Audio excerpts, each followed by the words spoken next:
ko'proq eshitamiz va bugungi darslar juda ham chiroyli bo'ldi, biz juda ham xursand bo'ldik. Juda ham faol sinf ekansizlar, faol o'quvchi ekansizlar, odamlarni eshitishni, ustozni hurmat qilishni bilar ekansizlar. Tomonlama dars tashkil qilishlar, o'zini tutishlar, o'qituvchi sifatida o'zini ko'rsatishlar zo'r. Ayniqsa daftarni yig'ib olganim men xursand bo'ldim. Kitob, daftarlar hammada joyida va elektron doskada ishlashlar va bu yerdagi prezentatsiyalar, misolni ko'rsatib berishlar, bu narsalar hammasi yaxshi, bola bu narsaga ko'nikkan.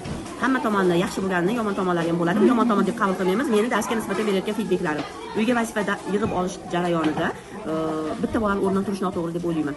Nahotki bolani orqada o'tirgan paytda shu daftarga uzat bor desa, bola biladi, his qiladi, o'zi tartibga o'rganadi. Orqasidan berayotganini uzat boradi va daftar tarqatayotgan paytda ham hammani familiyasini o'tib tarqatilyapti. O'sha joyda 3 ta qatorga oldindan masala tashlash kerak edi-da. Matematikaga doir, o'zi matematika bu mantiq, demak mantiqiy savol tashlash kerak edi. Bir savolga javob aytsa hamma bola eshitadi. Masalan, xonada 4 ta mushuk o'tiribdi, 4 ta mushukning dumida 4 ta mushuk o'tiribdi, har bir mushukning qaysi uchida mushuk o'tiribdi, xonada nechta mushuk o'tiribdi. Bola bitta hisoblab beringlarchi, o'sha paytda o'zi hamma bola matematika ekanligini his qilib qoladi, to'g'rimi?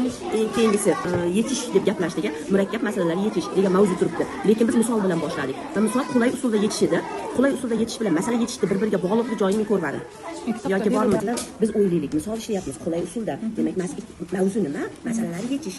Biz o'sha masalalarni yechishni o'sha qulay usulga sal bog'lab ketsak bo'larmidi? Masalan, birinchi masala ishlayotgan paytlaringda bu yerda aytdiki 1 minut o'qidi, 2 minut o'qidi, 4 minut o'qidi, jami necha minut o'qidi? Siz shu misolda ozgina javob o'zgartirib olsang bo'lardi. 3 minut, 7 minut va 5 minut o'qidi. Qancha o'qidi? Mana endi biz hozir qulay usulni qo'llab olaylik, bola deyish mumkin edi. Bu yoqda bitta ish qilyapmiz, ikkinchi ishimiz bir-biriga umuman bog'liq. O'sha idishda ham tarelkalar, bitta katta tarelka, kichkina tarelka, o'rtacha tarelka, katta tarelka bo'lsa, undan tarelka olish qilaymi yoki ketma-ket taxlangan tarelkadan tarelkani olish ishlatish.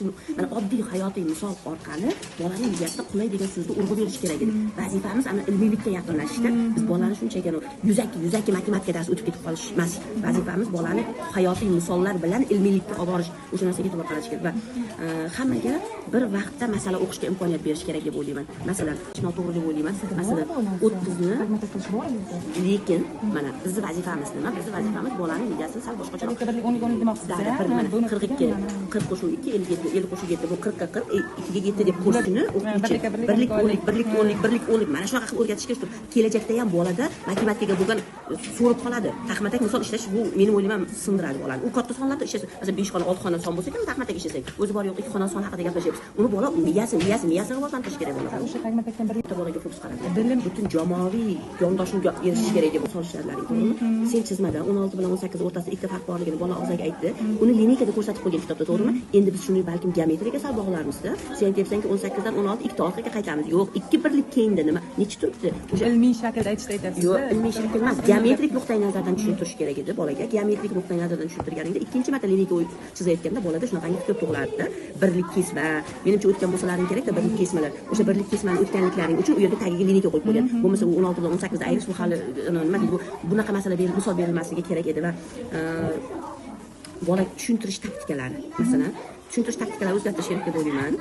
Qachon bola xato qilmay ishlaydi, qachonki aniq yo'nalish berilsa, aniq tushuntirilsa. Shuning uchun tushuntirish taktikasi bu hammaga taalluqli bo'lishi kerak va aniq taktikaga mo'ljallangan bo'lishi kerak. Necha minutdan keyin nima bo'ladi? Qaysi misol necha minutda meni bolalarim qaysi kuchi yetadi, qaysi kuchi yetmaydi deb oldindan rejalashtirgan bo'lishing kerak. Lekin mana shu rejalashtirish jarayonini men sezmadim hozir. Ustoz hammasi yaxshi, hammasi zo'r va biz keyingi ishlarda muvaffaqiyat tilaymiz.